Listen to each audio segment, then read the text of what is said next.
कुरान का हकीकी एहतराम क्या है? आइए कुरान से पूछते हैं।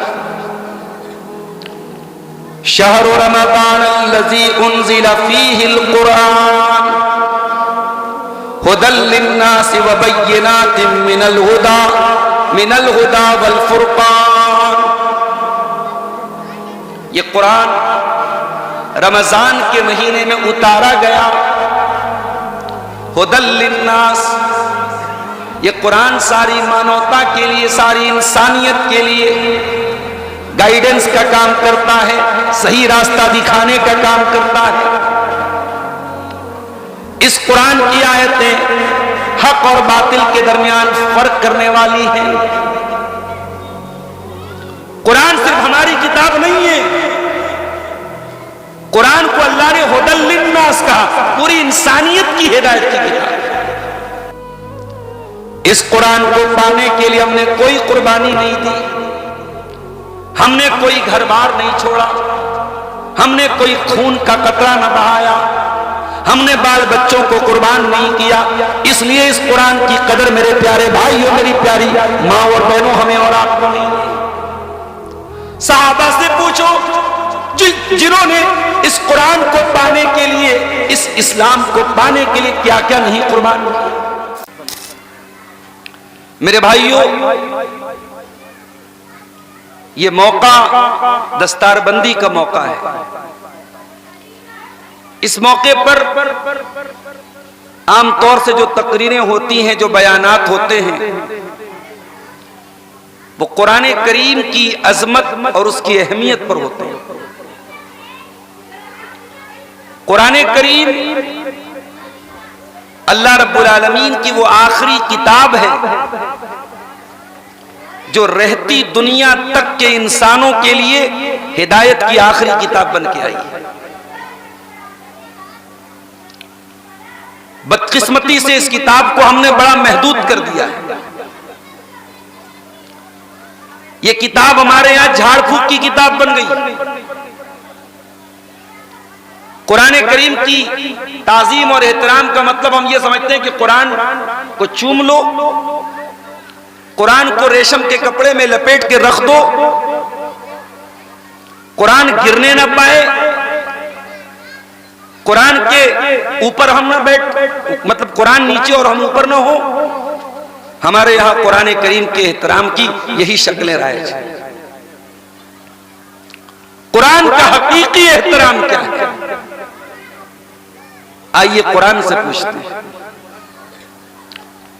शहरु रमज़ान अल्लज़ी उन्ज़िला फ़ीहिल कुरान हुदल लिन्नासि व बय्यिनातिन मिनल हुदा वल फुरक़ान। ये कुरान रमजान के महीने में उतारा गया। हुदल लिन्नास, ये कुरान सारी मानवता के लिए, सारी इंसानियत के लिए गाइडेंस का काम करता है, सही रास्ता दिखाने का काम करता है।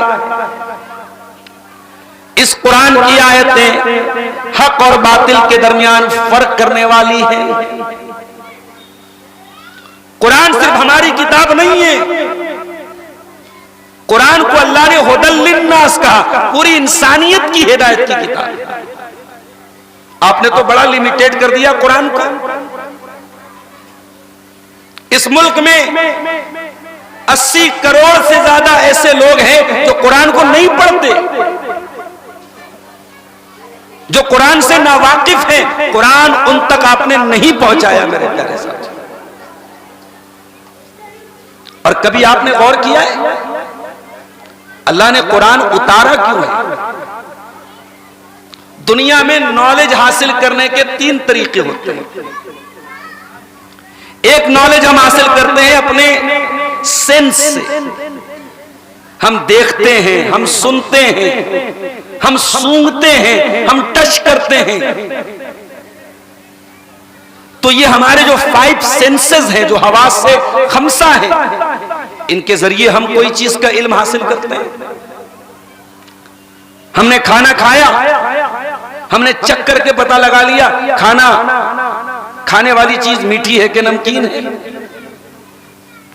हमने आइसक्रीम को टच करके पता लगा लिया कि वो ठंडी है, बर्फ को हाथ लगाया ठंडी है, बर्तन को हाथ लगाया वो गर्म है। हम देखकर, सुनकर, छूकर, सूंघकर हम चीजों को जान लेते हैं, मगर कभी कभी ये 5 सेंसेस भी हमें धोखा दे देते हैं। हम ट्रेन में सफर कर रहे हैं, हमें ऐसा लग रहा है कि पेड़ चल रहा है, हमें ऐसा लग रहा है पहाड़ चल रहा है, चल तो हम रहे हैं मगर हमारी आंखें धोखा खा रही हैं। तो जब हमारे 5 सेंसेस धोखा खा जाए तो हमारी अकल काम करती है। अकल हमें बताती है कि नहीं, आंख धोखा खा रही है, कान धोखा खा रहा है, नाक धोखा खा रही है, मगर अकल भी कभी कभी धोखा खाती है। अकल का हर फैसला सही नहीं है।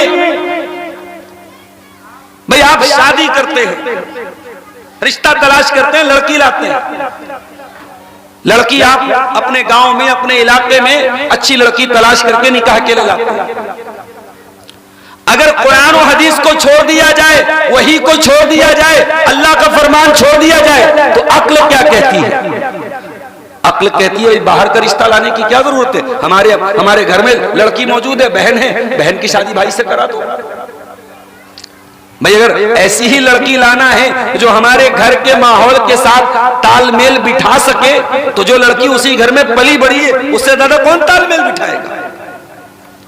अगर सिर्फ अक्ल की बात करोगे तो बहन की शादी भी भाई से हो सकती है। जहां अक्ल धोखा खाती है वहां हमारी रहनुमाई अल्लाह की शरीयत करती है, अल्लाह की वही करती है, और अल्लाह की आखिरी वही कुरान है। अब कुरान के बाद दुनिया में कोई और वही आने वाली नहीं। और एक बात और नोट कर लो, कुरान अकेले नहीं उतरा है, कुरान के साथ साथ कुरान की व्याख्या भी उतरी है, कुरान की एक्सप्लेनेशन भी उतरी है, कुरान की इंटरप्रिटेशन भी उतरी है, कुरान की तफसीर भी उतरी है, जिसको हम हदीस कहते हैं, सुन्नत कहते हैं। वअंज़लना इलैका ज़िक्रा लितुबय्यिना लिन्नासि मा नुज़्ज़िला इलैहिम। ऐ नबी, हमने आप पर यह कुरान उतारा है ताकि आप कुरान को बयान कर दें, कुरान को क्लियर कर दें, कुरान को एक्सप्लेन कर दें। अगर आप कुरान को मानते हैं और हदीस को नहीं मानते, सुन्नत को नहीं मानते, तो आप कुरान को भी नहीं मानते, क्योंकि कुरान खुद कह रहा है मैं अकेला नहीं उतरा, मेरे साथ मेरी एक्सप्लेनेशन भी आई है, मेरी तशरीह भी आई है, और वो तशरीह है जनाब मोहम्मद रसूलुल्लाह सल्लल्लाहु अलैहि वसल्लम की सुन्नत, आपकी हदीस, आपका फरमान। कुरान कहता है मुसल्ला नमाज कायम करो। फजर में कितनी रकात पढ़ना है कुरान नहीं बताता, ज़ोहर में कितनी पढ़ना है कुरान नहीं बताता, रुकू कैसे करना है कुरान नहीं बताता, सजदा कैसे करना है कुरान नहीं बताता। कुरान कहता है वह आतु ज़का, ज़कात दे दो। कौन से माल पे ज़कात देनी है, किस पे नहीं देनी है, ज़कात का निसाब कितना है, कितने माल में कितनी ज़कात देनी है, कुरान खामोश। तो कुरान के साथ साथ अल्लाह ताला ने अपने नबी की सुन्नत को भी एक वही के तौर पे उतारा है। हाँ, फर्क यह है कि कुरान वही मतलू है और हदीस वही गैर मतलू है। कुरान की तिलावत होती है और हदीस की तिलावत नहीं होती। हदीस की जो वही है वो वही गैर मतलू है। अब इतनी बात अगर आपको समझ में आ गई तो एक बात और समझ लीजिए,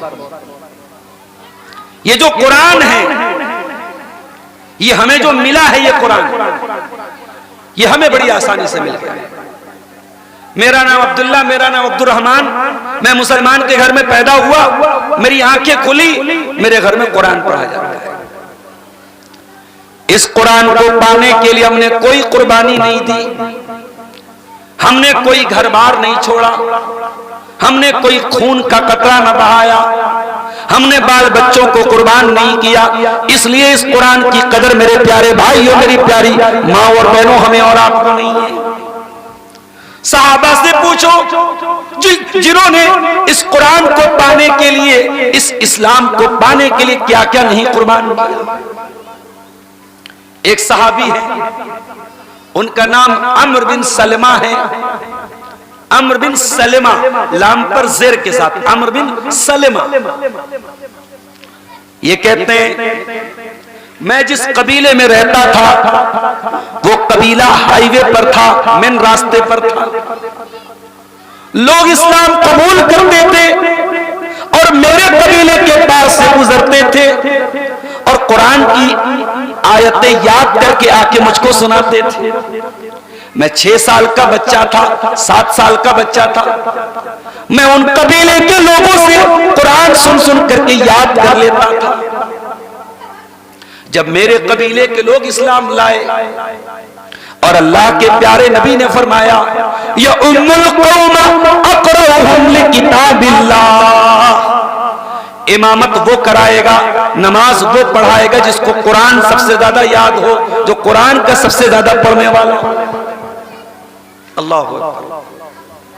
दुनिया में इबादत खानों की चौकीदारी खानदानों के हिसाब से होती है, बरादरी के हिसाब से होती है। इस्लाम में नमाज जैसी इबादत में इमाम कौन बनेगा? तो समाज का सबसे बड़ा सेठ हो नहीं, जिसके पास सबसे ज्यादा दौलत हो नहीं, जिसकी बरादरी सबसे ऊंची हो नहीं। अक़रउहुम लिकिताबिल्लाह, नमाज वो पढ़ाएगा जिसे कुरान सबसे ज्यादा आता हो, चाहे दुनिया के एतबार से वो सबसे गरीब हो, सबसे कमजोर हो, उसकी बरादरी को सबसे हकीर माना जाता हो, लेकिन कुरान जिसको सबसे ज्यादा याद है वही नमाज पढ़ाए। अम्र बिन सलमा कहते हैं मैंने लोगों से सुन सुन करके कुरान को याद किया था।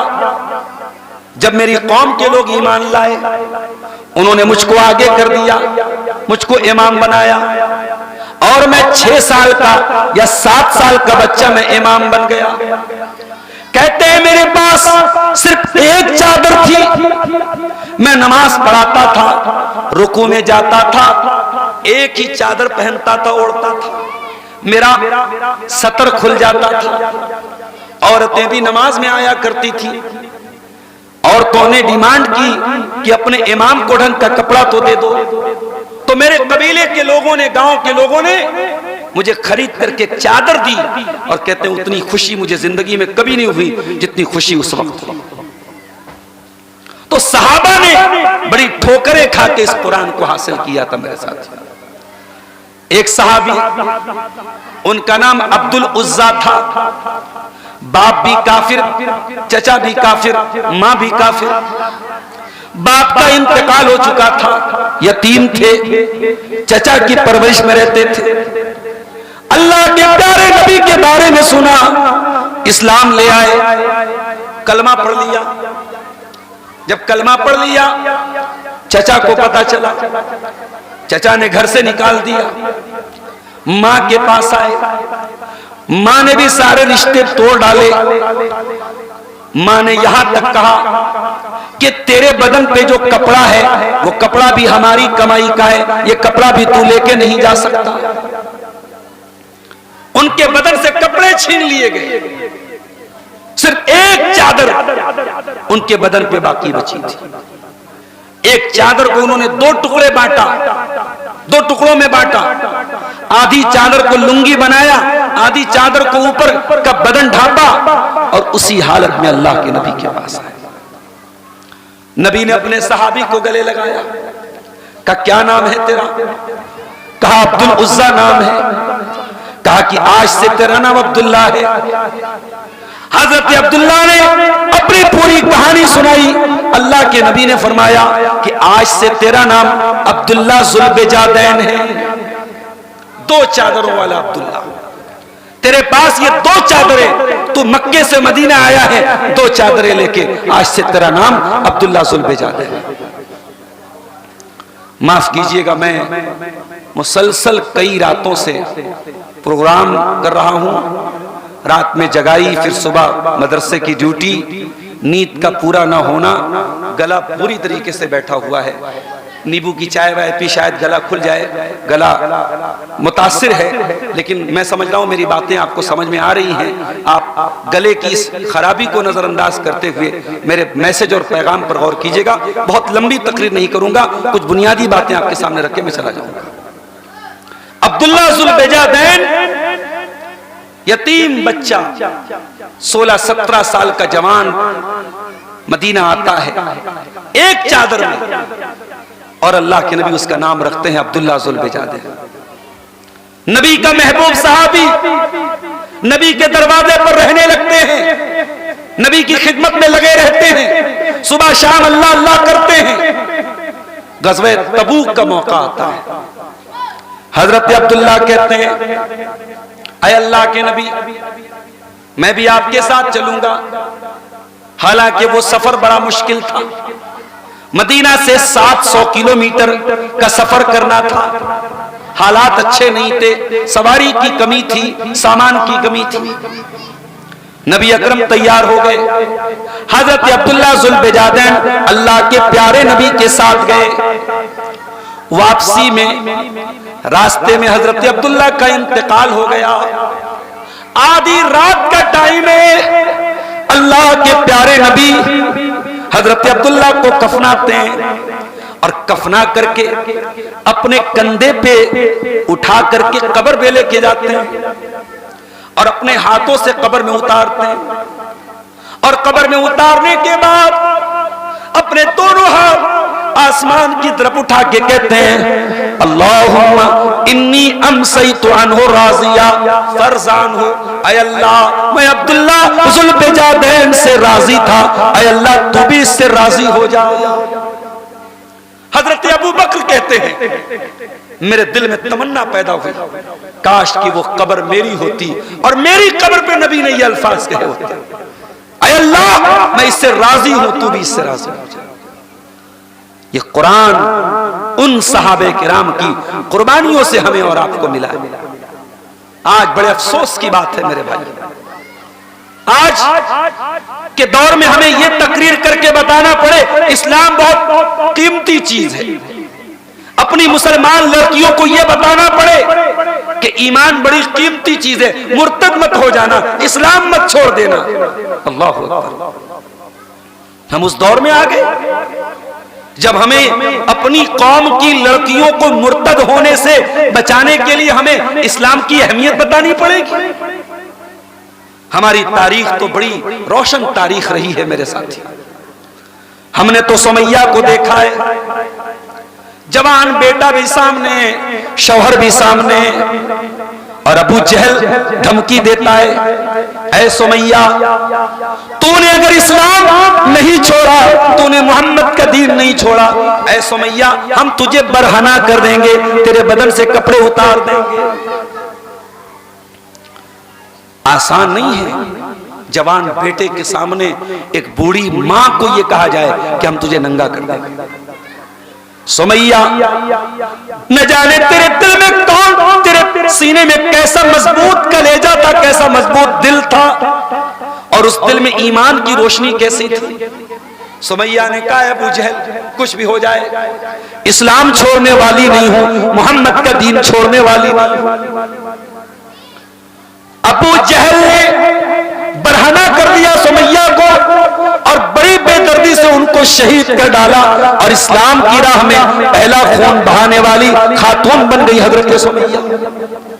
ओ मेरी प्यारी माँ बहनों, आज सुमैया की औलादों को यह बताना पड़े, सुमैया के नक्शे कदम पे चलने वाली कौम की बेटियों को यह बताना पड़े कि मुर्तद न हो जाना, ईमान न छोड़ देना, इस्लाम न छोड़ देना, इससे बढ़ के शर्म की बात क्या हो।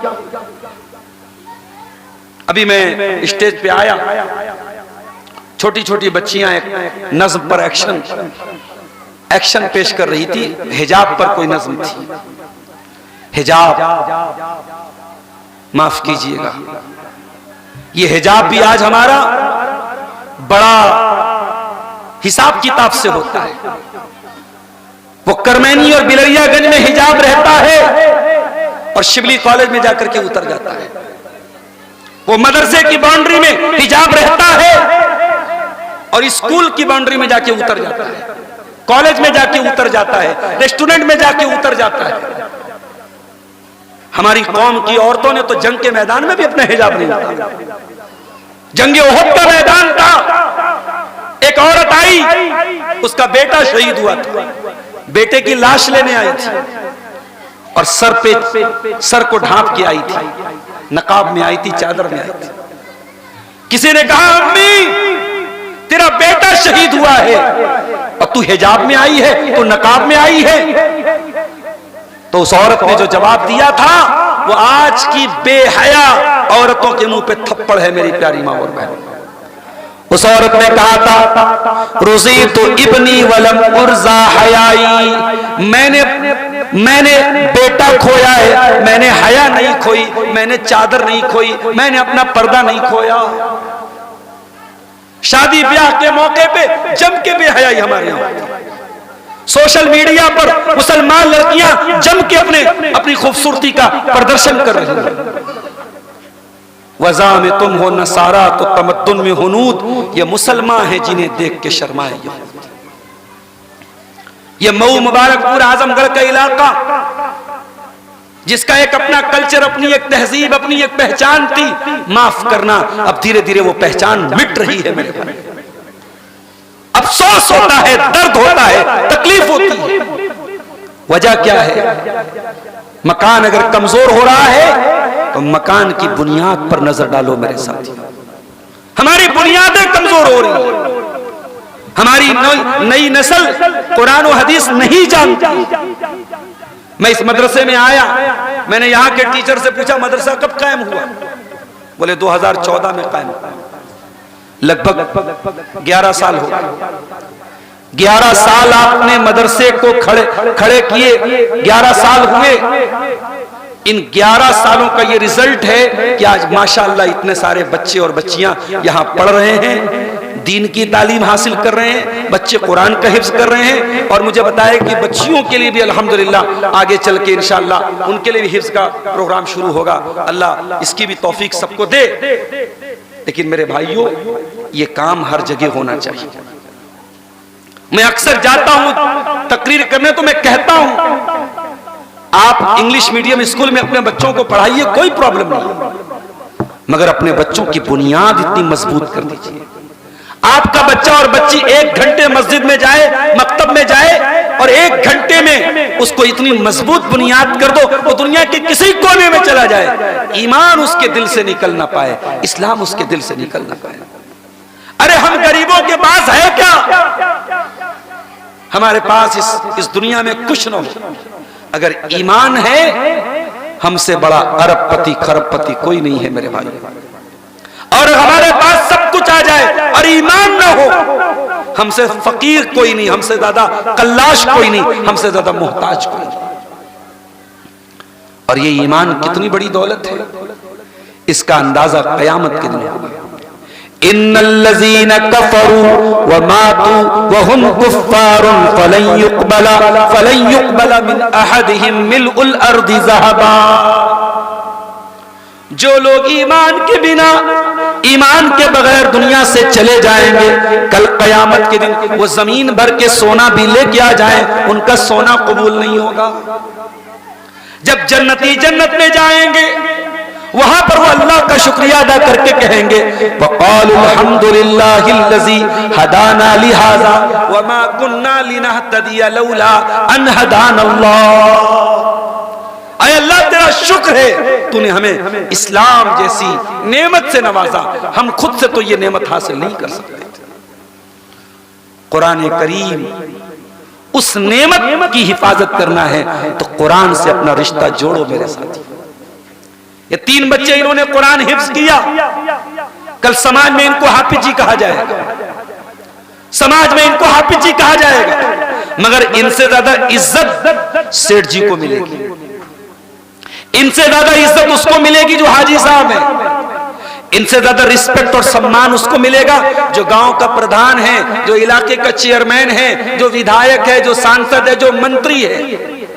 मैं कहता हूं दुनिया के सारे मंत्री, सारे विधायक, सारे सांसद, सारे प्रधान, सारे सेठ, सारे करोड़पति, अरबपति एक हाफिज कुरान के बराबर नहीं हो सकते।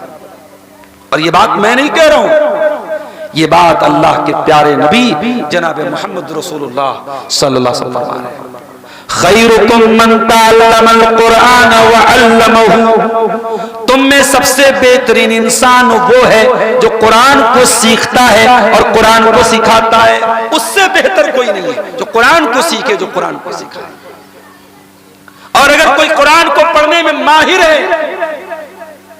मैंने कहीं पढ़ा था शेख अब्दुल रहमान अस्सुदैस जो मक्के के इमाम है, हरम के इमाम है, पता नहीं वाकया सच्चा है कि झूठा है, सोशल मीडिया पर बहुत बयान हो रहा है, अल्लाह आलम, कि शेख सुदैस के बचपन में कभी उनकी मां ने गुस्से में कह दिया कि जा अल्लाह तुझे काबे का इमाम बना दे। कभी कभी माओ की जबान से निकली दुआएं जो उन्होंने दुआ की नीयत से न भी की हो, अल्लाह कबूल कर लेता है। इसलिए बच्चों को कभी डांटा भी करो तो ये सब मत कहा करो मर जाए, बिला जाए, हिरा जाए, मिट्टी में मिल जाए, ये अल्फाज नहीं बोलने चाहिए। बद्दुआ के अल्फाज नहीं बोलने चाहिए। हो सकता है कोई कबूलियत की घड़ी, कोई काबे का इमाम बन गया, मां की दुआ थी।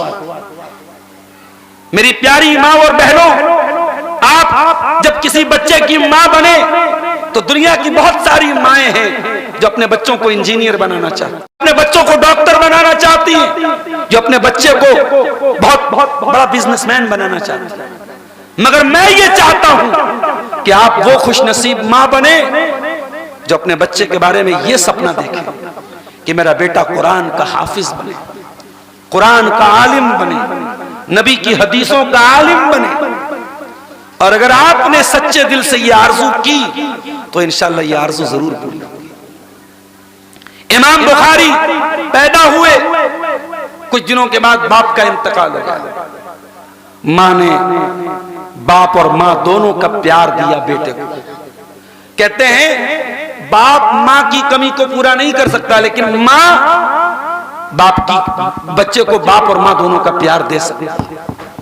इमाम बुखारी की मां ने पाला पोसा। इमाम बुखारी 6-7 साल के हुए, बीमार पड़ गए और इतने बीमार हुए आंखों की रोशनी चली गई, नाबीना हो गए। इमाम बुखारी की मां रात रात भर तहज्जुद पढ़ती थी, रोती थी, गिड़गिड़ाती थी, ऐ अल्लाह मैं अपने बच्चे को तेरे नबी की हदीसों का हाफिज बनाना चाहती थी, आलिम बनाना चाहती थी। ऐ अल्लाह मेरा सपना पूरा कैसे होगा, मेरे ख्वाब पूरे कैसे होंगे, मेरा बच्चा तो नाबीना हो गया। मां ने रातों को मुसल्ले पे रो रो के दुआएं की।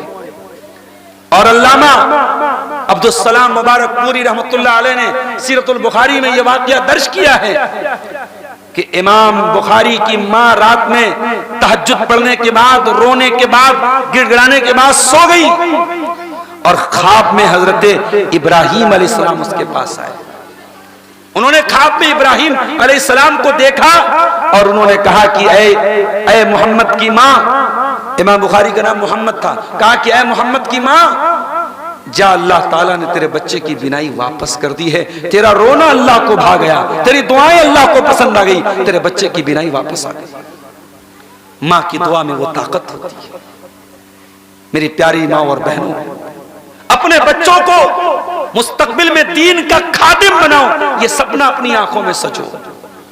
अल माहिरु बिल कुरानी मा सफरतिल किरामिल बररा। अल्लाह के नबी फरमाते हैं, बुखारी और मुस्लिम की रिवायत है कि जो कुरान में माहिर है, जो कुरान में एक्सपर्ट है, जो कुरान का हाफिज है, जो कुरान को सही तरीके से पढ़ता है, वो बहुत आला मकाम वाले फरिश्तों के साथ रहेगा। क्या मतलब फरिश्तों के साथ रहेगा?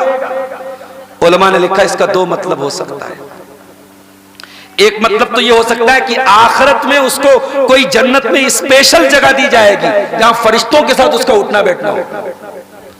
और दूसरा मतलब ये हो सकता है कि जो कुरान का कारी है, जो कुरान का हाफिज है, जो कुरान का आलिम है, जिसने कुरान के साथ दिल लगा लिया है, जो कुरान में माहिर है, अल्लाह तबारक व तआला उसको फरिश्तों वाला अखलाक दे देगा, उसका किरदार फरिश्तों वाला हो जाएगा। अल्लाह उसको गुनाहों से बचाएगा।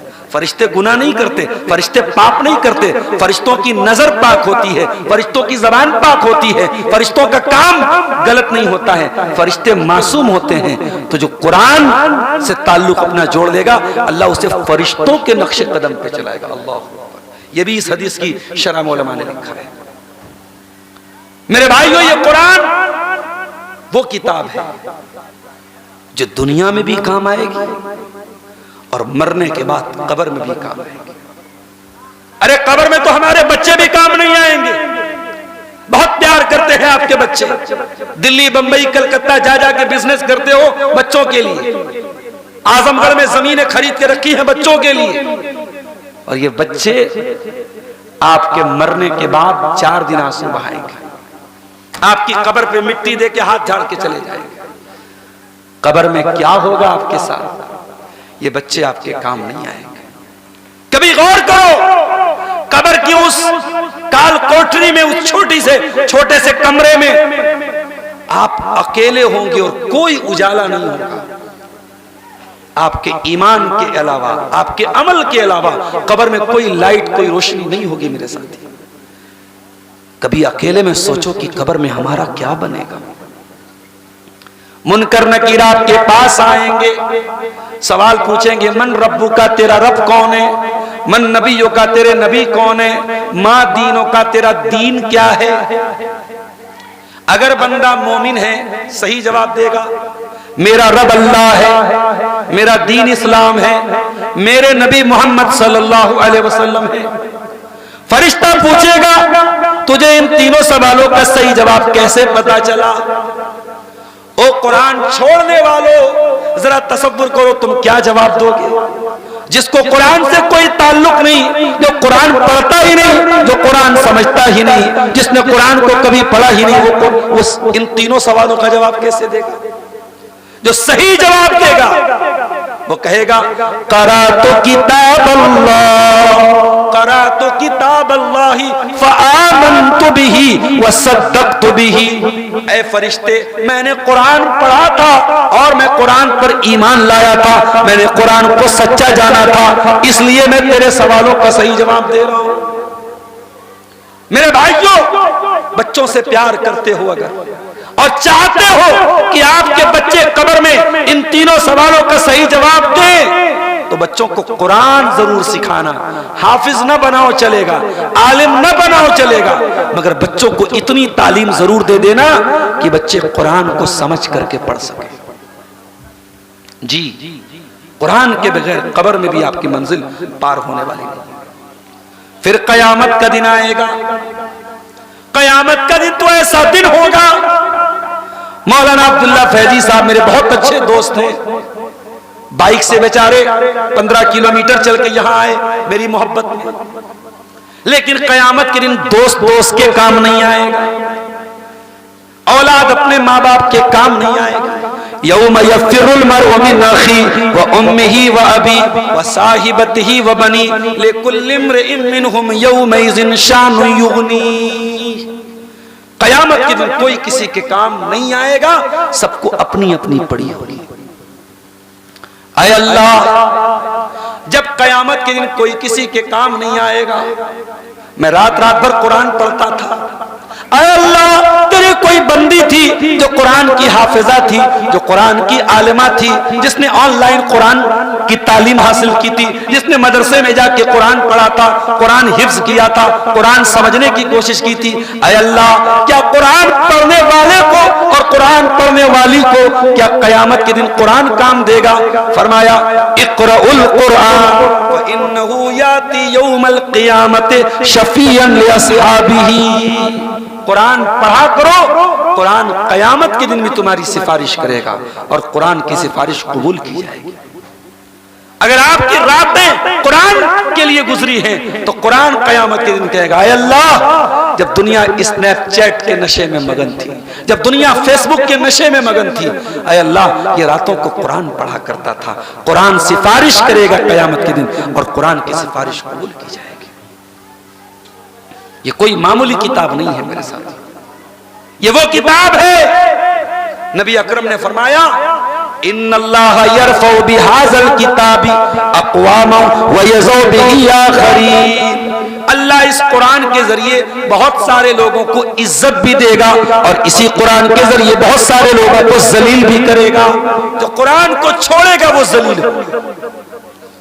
हिंदुस्तान के मुसलमानों, अपने हालात पे गौर करो और अल्लामा इकबाल का ये शेर याद करो, वो जमाने में मुअज़्ज़ज़ थे मुसलमान होकर और तुम खार हुए तारीके कुरान होकर।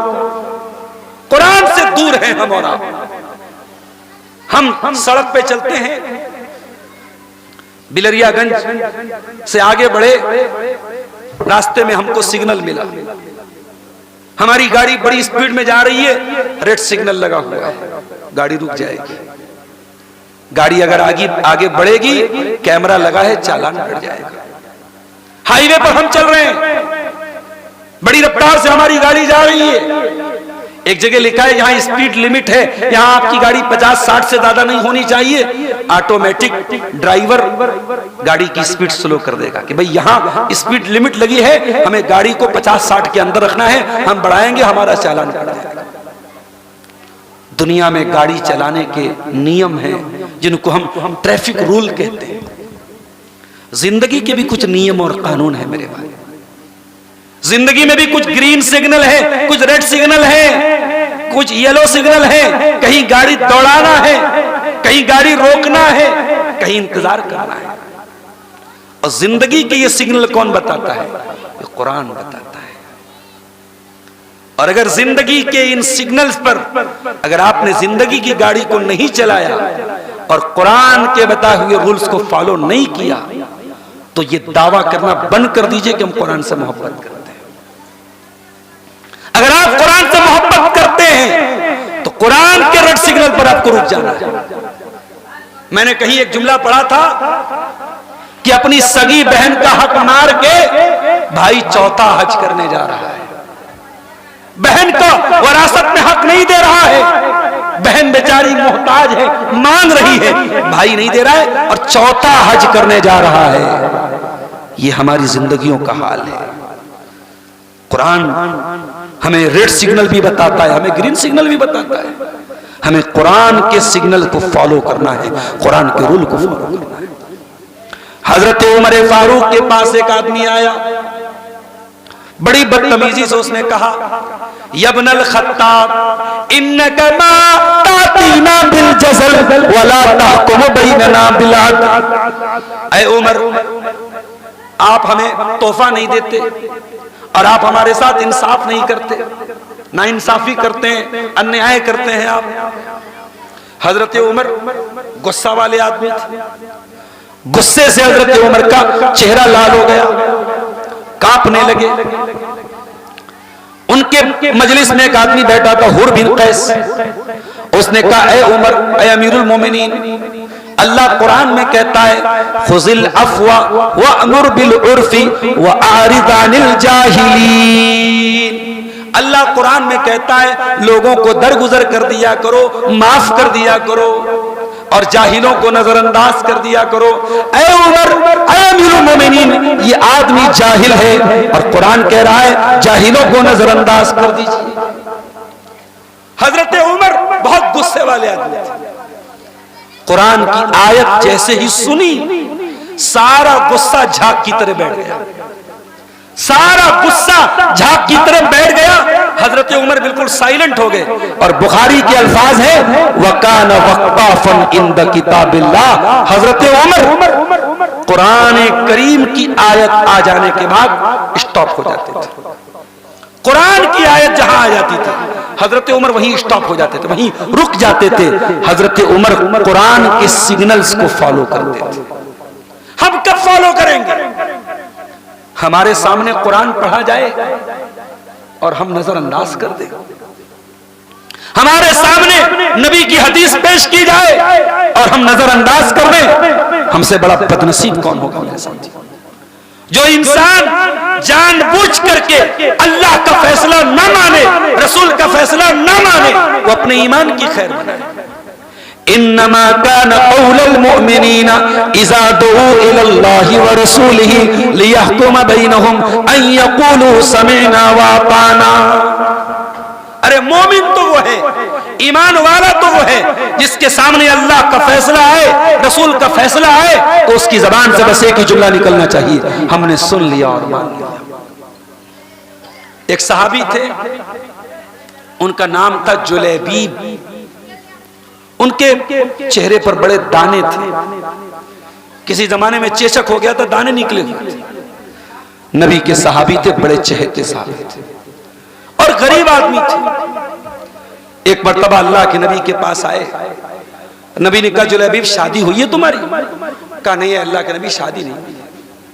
और मुझसे शादी कौन करेगा, मैं गरीब आदमी हूं, बदसूरत भी हूं, चेहरे पर दाग धब्बे हैं, कौन शादी करेगा? अल्लाह के नबी ने कहा कोई बात नहीं, हम तुम्हारे लिए रिश्ता तलाश करेंगे, अच्छा रिश्ता तलाश करेंगे। अल्लाह के रसूल के पास एक अंसारी साहबी आए, अरे अल्लाह के रसूल सल्लल्लाहु अलैहि वसल्लम, मेरी बेटी बहुत खूबसूरत है, पढ़ी लिखी है, नेक सीरत है, नेक सूरत है, मैं अपनी बेटी के लिए रिश्ता तलाश कर रहा हूं, कोई रिश्ता हो तो बताओ। अल्लाह के प्यारे नबी सल्लल्लाहु अलैहि वसल्लम ने फरमाया आपकी बेटी के लिए मेरे पास एक रिश्ता है। अंसारी साहबी बहुत खुश हो गए, अरे अल्लाह के नबी किसका रिश्ता है? आपने फरमाया मैं आपकी बेटी का रिश्ता जुलैबीब से करना चाहता हूं। सहाबी रसूल जानते थे जुलैबीब गरीब आदमी है, बदसूरत आदमी। नबी ने रिश्ता भी दिया तो कैसा रिश्ता दिया। सहाबी ने कहा अल्लाह के रसूल, मैं बच्ची की मां से मशवरा कर लेता हूं।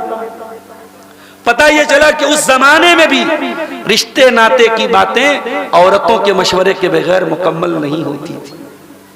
लड़की का रिश्ता लड़की की मां के मशवरे के बिना नहीं लगता था। साहबी अपने घर आए और लड़की की मां के सामने बात पेश की कि अल्लाह के प्यारे रसूल ने हमारी बेटी के लिए एक रिश्ता पेश किया है और वो रिश्ता किसका है? जुलैबीब का है। लड़की की मां बहुत नाराज हुई, बड़े गुस्से में आई। उसने कहा कोई और रिश्ता नहीं है, हम जुलैबीब से अपनी लड़की की शादी करेंगे। बदसूरत आदमी, गरीब आदमी, कुछ है भी नहीं उसके पास। उन्होंने साफ मना कर दिया। अब जरा गौर से सुनिएगा, मैंने जो ये वाकया पेश किया है, क्यों पेश किया है, वजह सुनिए। लड़की अंदर पर्दे से अपने माँ बाप की सारी बातें सुन रही है। जब साहबी वापस जाने लगे अल्लाह के रसूल को ये बताने के लिए कि हमें ये रिश्ता मंजूर नहीं है, लड़की अपने माँ बाप से कहती है ऐ मेरी अम्मी, ऐ मेरे अब्बू, इससे पहले कि आप लोग ये रिश्ता मना कर दें, मेरी बात सुन लीजिए, गौर कर लीजिए, ये रिश्ता पेश करने वाला कौन है? अल्लाह के प्यारे रसूल है। क्या हमारी भलाई और हमारी बेहतरी क्या अल्लाह के नबी नहीं चाहते? क्या नबी को नहीं पता कि मैं खूबसूरत हूं और मेरे हक में क्या बेहतर है?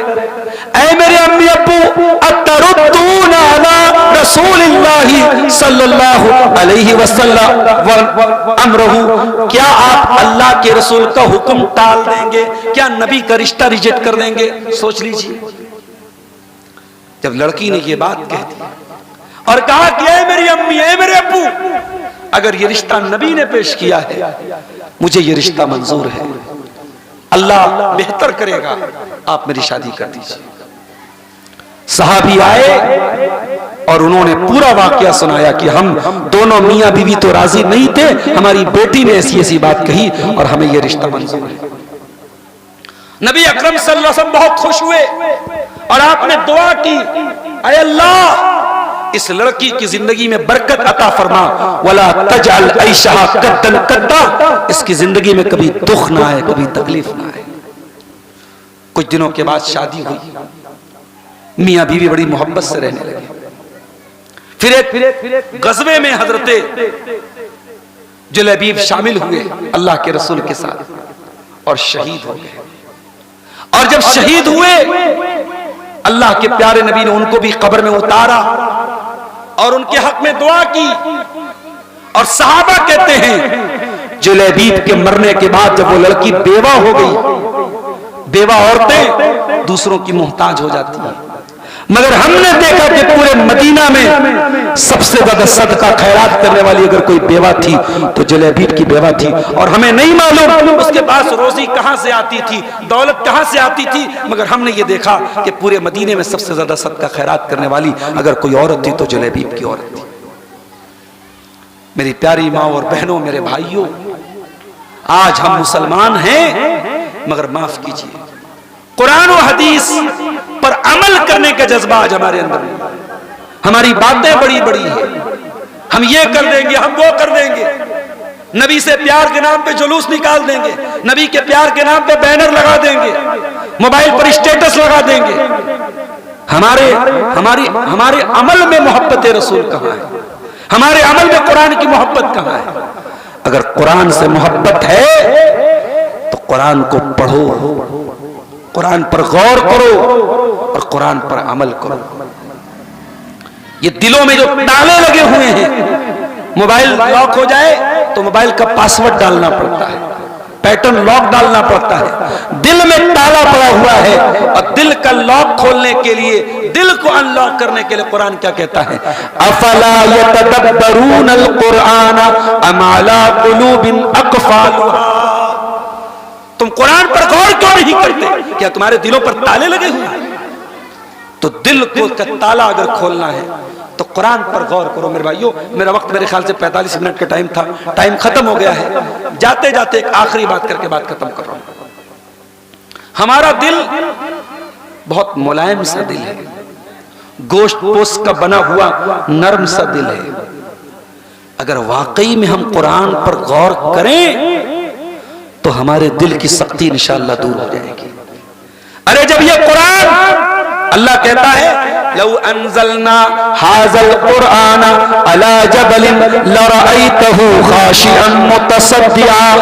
अगर इस कुरान को हम किसी पहाड़ के ऊपर भी उतारते, पहाड़ भी अल्लाह के खौफ से चूर चूर हो जाता। जब पहाड़ चूर चूर हो जाता तो हमारे दिल की क्या हैसियत। इसलिए मेरे प्यारे साथी, कुरान को पढ़िए, कुरान पर तदब्बुर कीजिए, अपने बच्चों को कुरान पढ़ाइए, कुरान का हाफिज बनाइए, अपने बच्चियों को कुरान का हाफिजा बनाइए और ऐसा माहौल पैदा कीजिए अपने गांव में। ये 3 बच्चे आज कुरान के हाफिज बने हैं। अगली बार जब इस मदरसे का प्रोग्राम हो तो 3 नहीं 30 बच्चे यहां से हाफिज कुरान बने। ऐसा माहौल पैदा कीजिए, खानदान में कंपटीशन हो। मैं बाज ऐसे खानदानों को जानता हूं जहां कई हाफिज हैं, कई आलिम हैं। आप अपने खानदान का ऐसा माहौल पैदा कीजिए, कंपटीशन हो कि तेरा बच्चा हाफिज है, मेरा बच्चा भी हाफिज बनेगा, तेरा बच्चा आलिम है, मेरा भी आलिम बनेगा। ये माहौल पैदा कीजिए। अल्लाह से दुआ है रब्बुल आलमीन हमें कुरान करीम की अजमत को समझने और कुरान करीम पर गौर करने, कुरान की तिलावत करने और कुरान पर अमल करने की तौफीक अता फरमाए। रब्बुल आलमीन हमें ये जो मदरसा चल रहा है, इस मदरसे का मजीद हमें ताउन करने की अल्लाह ताला हम सबको तौफीक अता फरमाए। पीछे हम लोग जहाँ ठहरे हुए थे वहाँ पे मस्जिद का काम चल रहा है और ये अल्लाह के घर का मामला है। इसमें भी आप तमाम हजरात के ताउन की जरूरत है। मन बना लिल्लाहि मस्जिदन बनल्लाहु लहु बैतन फिल जन्ना। मस्जिद की तामीर में आपका एक पैसा भी अगर लगेगा, आप अपनी हैसियत के मुताबिक जो भी देंगे, इंशाअल्लाह उसके बदले जन्नत में आपको महल मिलेगा। हम अल्लाह से दुआ करते हैं रब्बुल आलमीन इस तरीके के कार्य खैर में हम सबको हिस्सा लेने की तौफीक अता फरमाए। इलाल आलमीन हमें से जो बीमार हैं उनको शिफाए कामिला अजला अता फरमाए। जो रोजगार से परेशान हैं अल्लाह उनके कारोबार में बरकत नसीब फरमाए। रब्बुल आलमीन हमारे बच्चों और बच्चियों की हिफाजत फरमाए, हमारी कौम की बेटियों की हिफाजत फरमाए। हर फितने से अल्लाह हमारी कौम की बच्चियों को महफूज रखे। रब्बुल आलमीन जब तक हमें दुनिया में जिंदा रखे, इस्लाम पर जिंदा रखे और हमारा खात्मा ईमान पर हो। आमीन। व आखिर दावाना अनिल हम्दुलिल्लाहि रब्बिल आलमीन। वस्सलामु अलैकुम व रहमतुल्लाह।